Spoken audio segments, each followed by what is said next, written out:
ओम शांति। दिल के सच्चे स्नेह के द्वारा यथार्थ साधना करने वाली मैं निरंतर योगी आत्मा हूँ। सदा एक परमात्म स्नेह में समाई हुई हूँ। 13/4/2023 के महावाक्य हैं। आज बाबा हम बच्चों को समझाते, बाबा माताओं की महिमा करते हुए बाबा कह रहे वंदे मातरम। तुम माताएं ही शिव बाबा के भंडारे से सबकी पालना करती हो। फिर बाबा ने आज समझाया कि बच्चे तुम सभी हो कर्म योगी। तो कर्म योगी हो तो बाबा ने कहा तुम बच्चों को कछुए जितना भी अक्ल नहीं है क्या? कछुआ भी घास आदि खा करके अपनी कर्मेंद्रियों को समेट करके शांत बैठ जाता है, और तुम अपना कार्य व्यवहार करके धंधा करके फिर क्या होते हो, फिर भी कर्मेंद्रियों को इधर उधर फैलाते रहते हो। बाबा कहते सब कुछ समेट करके तुम्हें भी शांत बैठ जाना चाहिए, क्योंकि तुम कर्म योगी हो। कर्म किया और उसके बाद शांत। फिर बाबा समझाते हैं कि तुम बच्चों को भिन्न भिन्न प्रकार की समझानी मिलती है, इसलिए तुम बच्चों को बहुत बहुत खुशी में रहना चाहिए। फिर बाबा समझाते कि एक तरफ भगवान को कहते नाम रूप से न्यारा और दूसरी तरफ कहते कि वो सर्वव्यापी है। तो बाबा कहते दोनों बातें इकट्ठी तो हो नहीं सकती, या तो नाम रूप से न्यारा कहेंगे या सर्वव्यापी ही कहेंगे। मीठे बच्चे आपस में अविनाशी ज्ञान रत्नों की लेन देन करके एक दो की पालना करो। ज्ञान रत्नों का दान करते रहो। प्रश्न है अपने आप को अपार खुशी में रखने का पुरुषार्थ क्या है? उत्तर है खुशी में रहने के लिए विचार सागर मंथन करो। अपने आप से बातें करना सीखो। अगर कर्म भोग आता है तो खुशी में रहने के लिए विचार करो। यह तो पुरानी जुत्ती है। हम तो 21 जन्मों के लिए निरोगी काया वाले बन रहे हैं। जन्म जन्मांतर के लिए यह कर्म भोग समाप्त हो रहा है। कोई भी बीमारी छूटती है, आफत हट जाती है तो खुशी होती है ना। ऐसे विचार कर खुशी में रहो। गीत है माता ओ माता तू सबकी भाग्य विधाता। ओम शांति। यह है माताओं की महिमा। वंदे मातरम। हे माता तुम शिव बाबा के भंडारे से सबकी पालना करती हो। किस प्रकार की पालना? अविनाशी ज्ञान रत्नों की पालना करती हो, अथवा ज्ञान अमृत के कलश से तुम्हारी पालना होती। तुमको शिव बाबा के भंडारे से अविनाशी ज्ञान रत्नों का खजाना मिलता। वास्तव में महिमा शिव बाबा की ही है। वह है करण करावनहार। माता है जगदम्बा। जरूर और भी माताएं होंगी, तो यह महिमा है माताओं की। माता हमारी बहुत अच्छी पालना करती।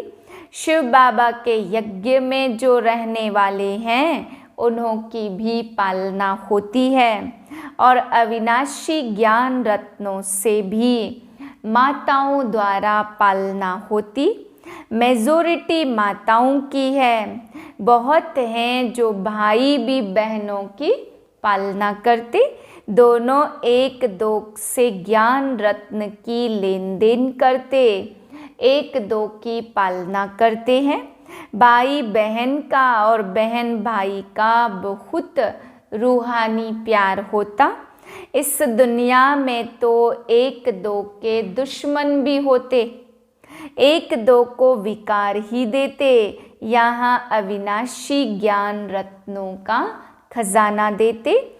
तुम हो बहन भाई ब्रह्मा कुमार ब्रह्मा कुमारियाँ।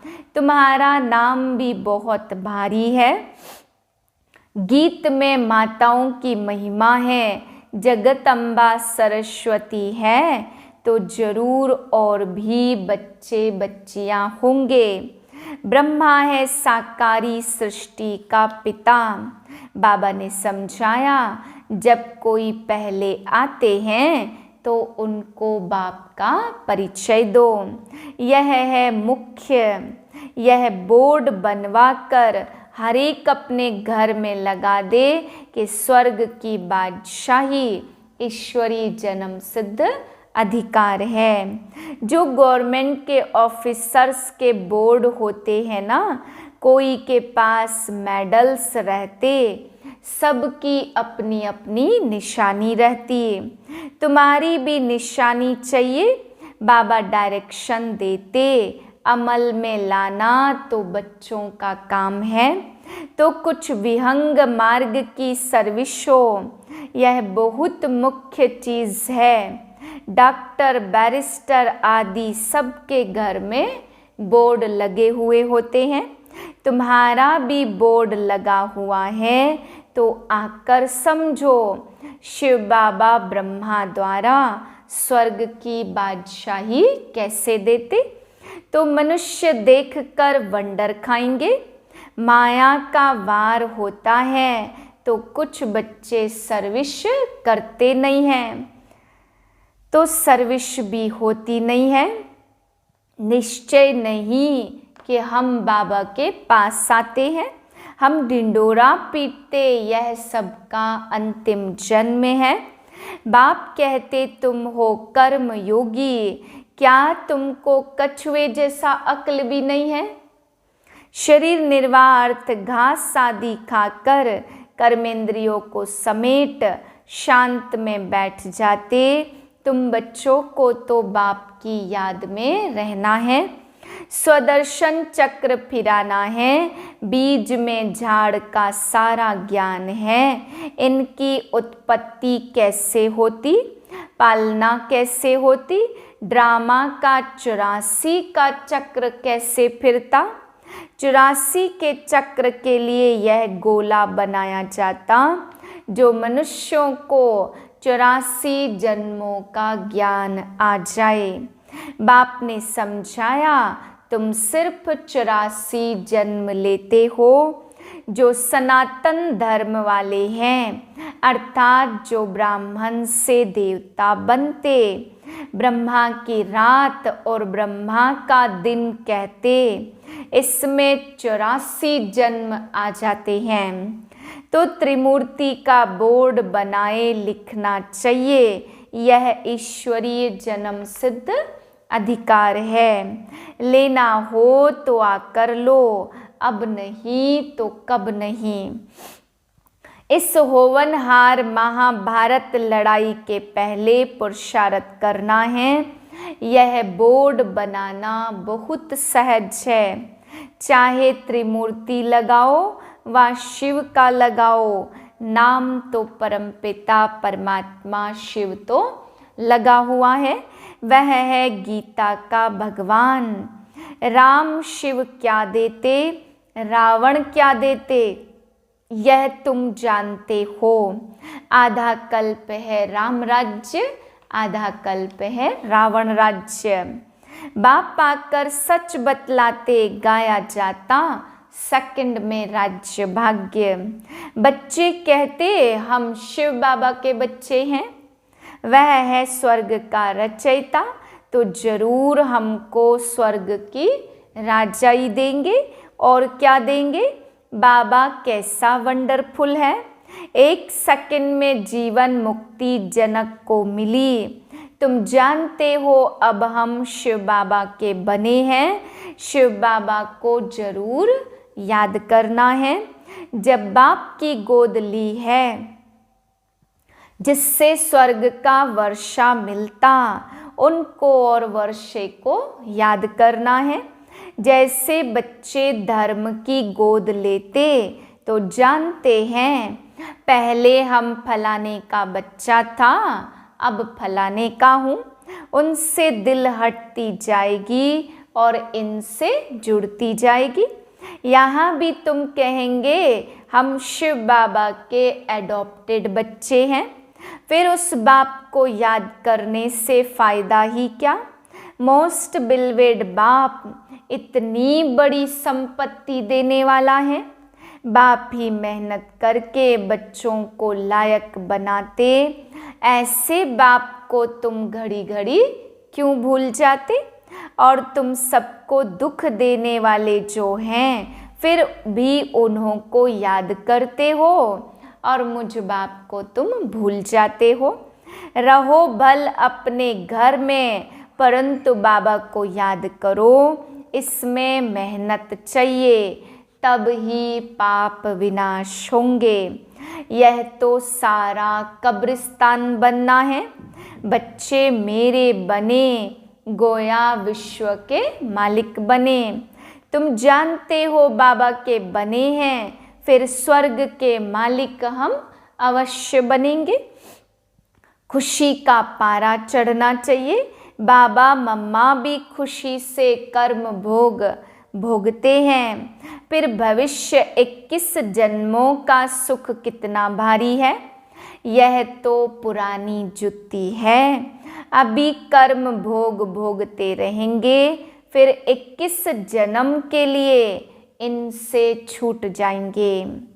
कोई बीमारी छूटती जाती तो खुशी होती है ना, कोई आफत आती फिर हट जाती तो खुशी होती है। तुम भी जानते हो अब जन्म जन्मांतर की आफतें आ रही हैं। अभी हम बाबा के पास जाते, यह है विचार सागर मंथन कर पॉइंट्स निकालना। बाबा राय तो बतलाते ऐसे ऐसे अपने से बातें करो। हमने 84 का चक्र पूरा किया, अब हम बाबा के पास जाते, फिर बाबा से वर्षा पाएंगे। साक्षात्कार भी करते हैं, इसमें परोक्ष और अपरोक्ष है। जैसे मम्मा को कोई साक्षात्कार नहीं हुआ और बाबा ने विनाश और स्थापना दोनों का साक्षात्कार किया। भविष्य का साक्षात्कार एक्यूरेट हुआ, परंतु पहले यह समझ नहीं आया कि हम विष्णु बनेंगे। पीछे समझते गए इस विकारी ग्रस्त धर्म से, अब निर्विकारी ग्रस्त धर्म में जाते हैं। तत्त्वम तुम भी बाबा की पढ़ाई से ऐसे बनते हो। रेस करनी चाहिए, बाकी गीत में है मम्मा की महिमा, तो तुम जान गए हो जगत अम्बा किसको कहा जाता। वास्तव में माता पिता कौन है, तो वह निराकार बुद्धि है।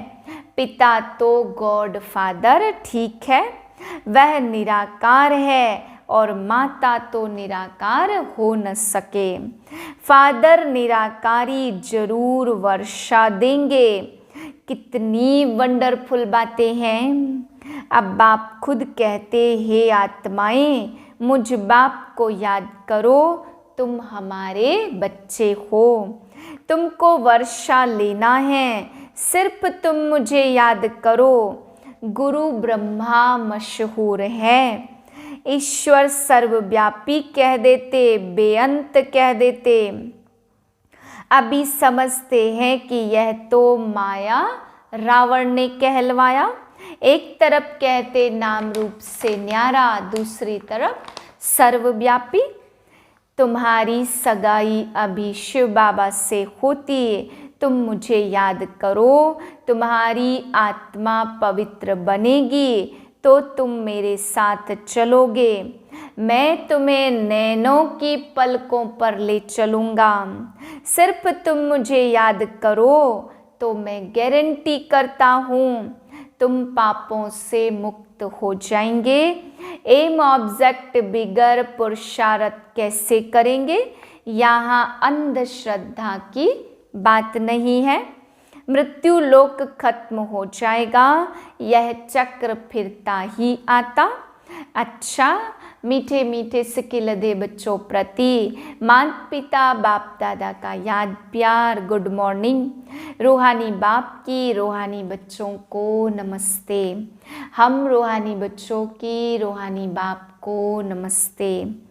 धारणा के लिए है पहली पॉइंट, कछुए मिसल सब कर्मेंद्रियों को समेट बाप और वर्षे को याद करना है, कर्म योगी बनना है, अपने आप से बातें करनी है।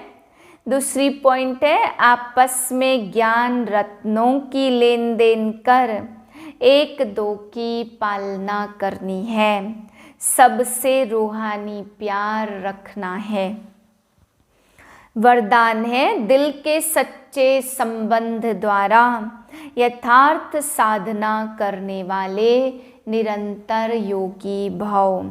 साधना अर्थात शक्तिशाली याद, बाप के साथ दिल का सच्चा संबंध।